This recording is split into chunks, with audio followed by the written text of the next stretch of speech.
Welcome guys, in this video we'll discuss the second kind of data binding, which is property binding. We'll see different use cases of this feature and I will also clarify a few common confusion around this concept. Let's get started.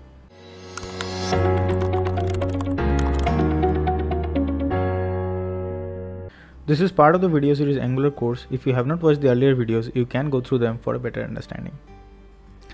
Firstly, let me give you a quick recap of what we already discussed in our previous data binding video.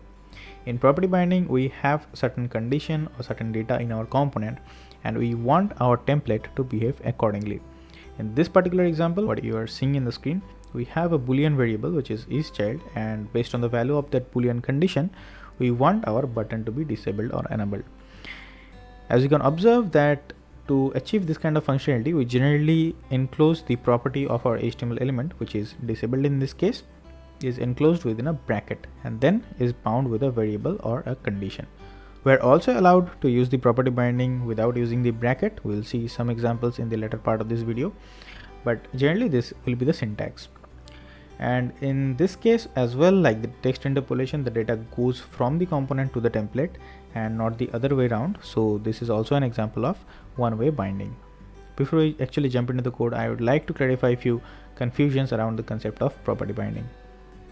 The first one and most prevalent confusion among the new developers in Angular is the confusion between data binding and property binding. Though these two sound very similar, these two are totally different concepts. Data binding is one general concept around Angular which lets your component and template to exchange data between each other. Now, this data binding can be implemented in various ways like text interpolation, property binding, event binding, and two-way binding. So as you can see that property binding is a specific kind of data binding and not the entire data binding itself. So keep in your mind that whenever you are referring to data binding and property binding, what you are actually mean to say.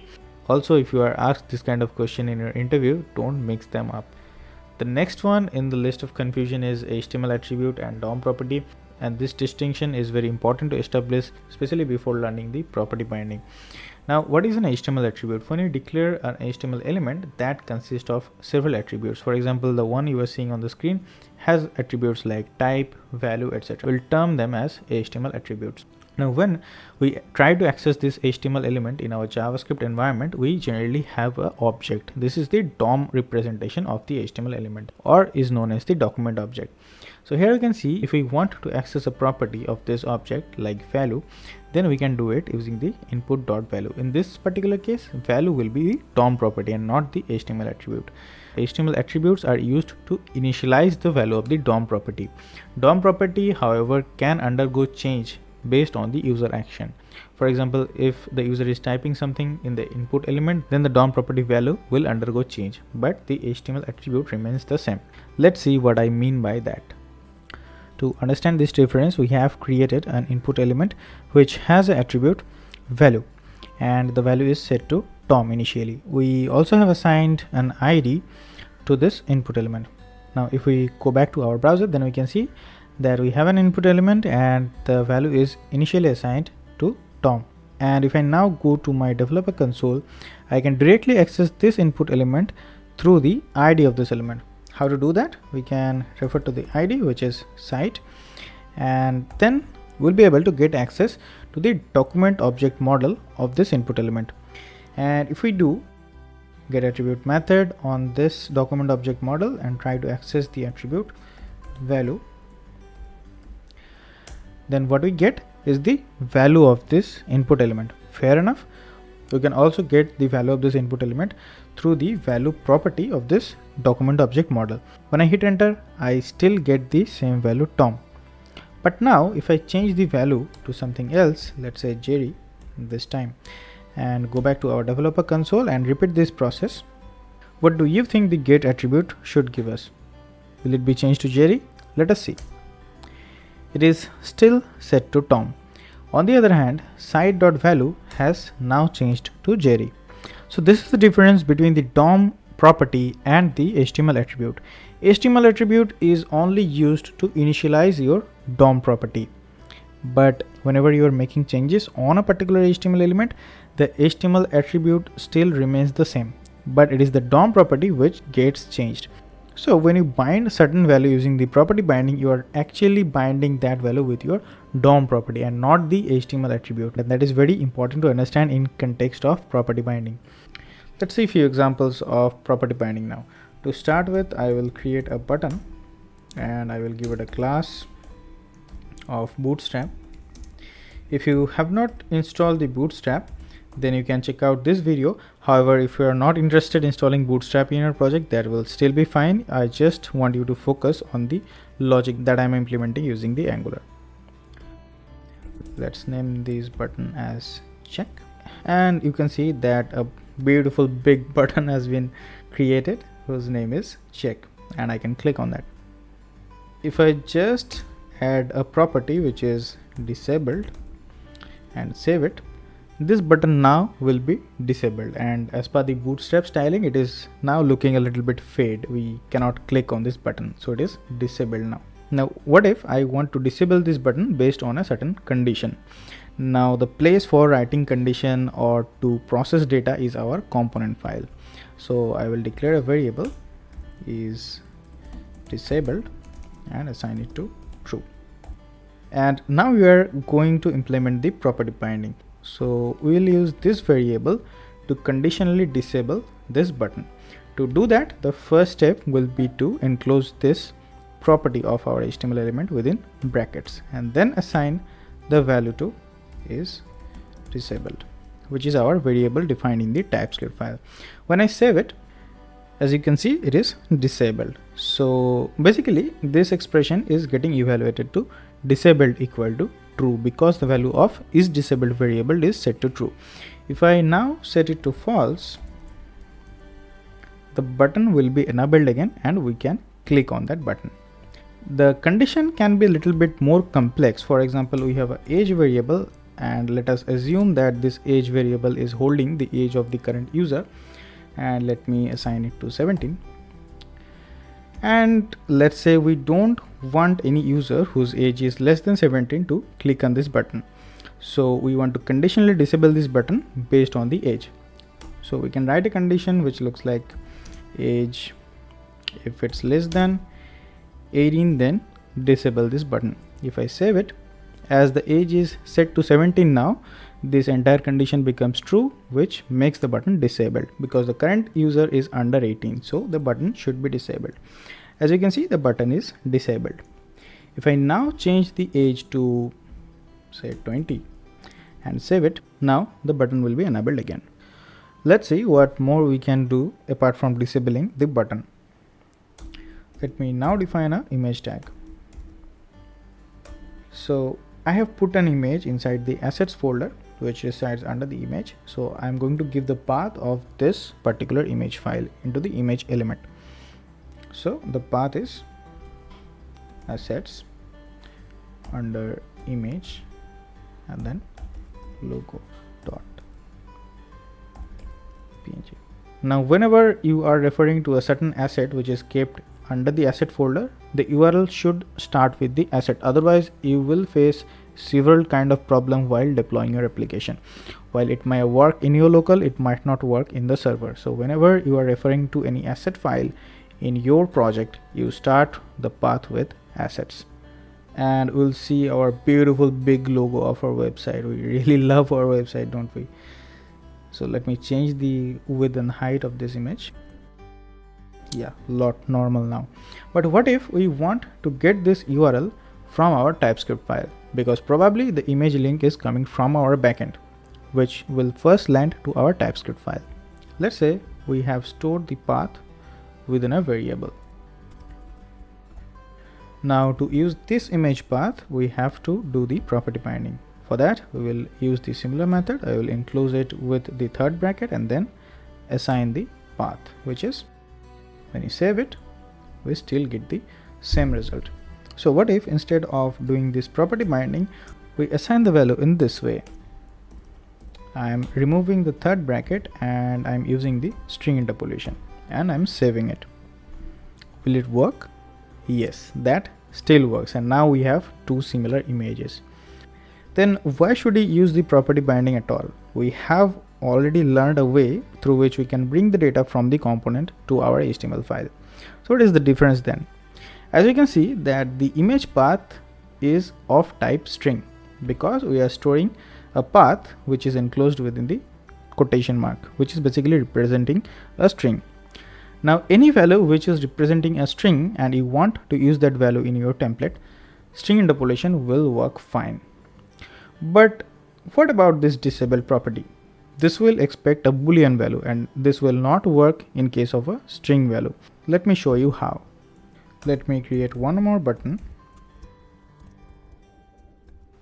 Now what if I want to disable this button conditionally but using the string interpolation, not the property binding? Let's see what problem do we face. In this case, we will not enclose the disabled attribute within third bracket. We'll just use the property, and here we'll use the string interpolation. Now the variable that we have is disabled. So what is the value of is disabled in our component? This is set to false. So if we are using the string interpolation and putting the value here, so basically we are putting a false value here. So this button should not be disabled. But let's see what is the result. Strangely, the second button is disabled. So let's try to understand what is happening here. As I mentioned in my text interpolation video, that anything that we write within the text interpolation syntax is converted to string. Now in this case we are using a is disabled variable which is set to false and which is a boolean type of variable. But end of the day, this entire expression will be evaluated to a string. So now this button will look something like this. Let's name it to check3.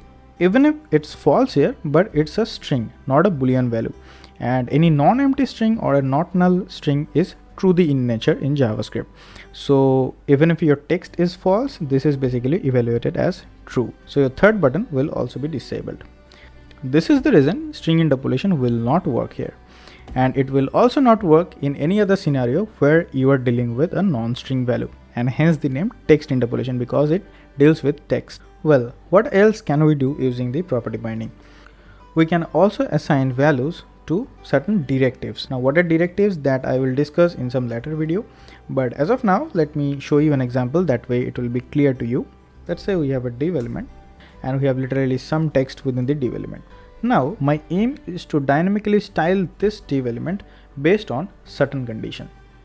Let's say in our TypeScript component we have a condition is danger is equals to true. There is a directive called ngClass, and what it does, it dynamically assigns certain class to the targeted element, which is this div in this case, based on certain condition. And the syntax for doing it is to enclose this ngClass within bracket as per the rule of property binding, and then within this quotation we have to give a curly braces. This will follow the name of the class that we want to dynamically assign. Let's say the class name is danger. Then followed by the colon, we have to put the condition based on which we want this class to be assigned. And the variable based on which we want this class to be assigned is danger.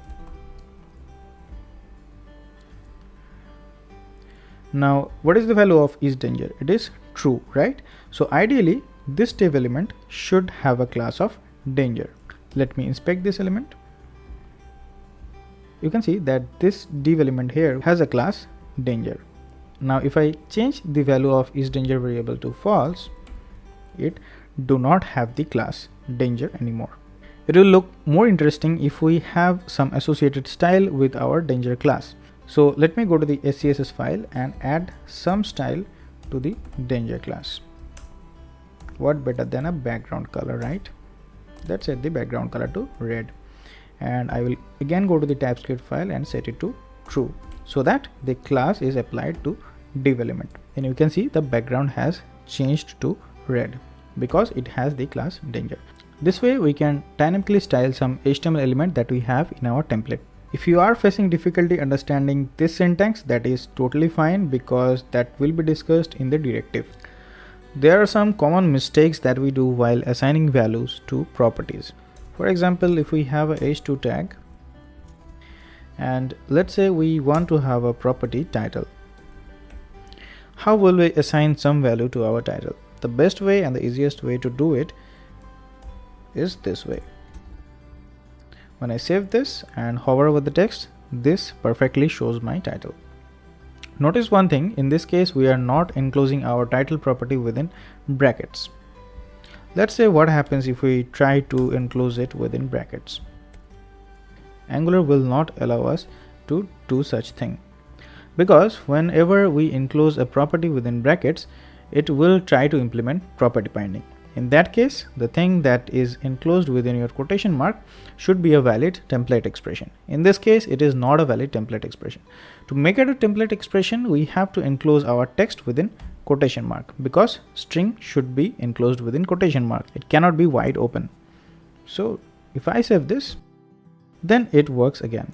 While this works perfectly fine because title property accepts a string value, and the way to provide the string value is this way. Then why does this thing does not work as per our expectation?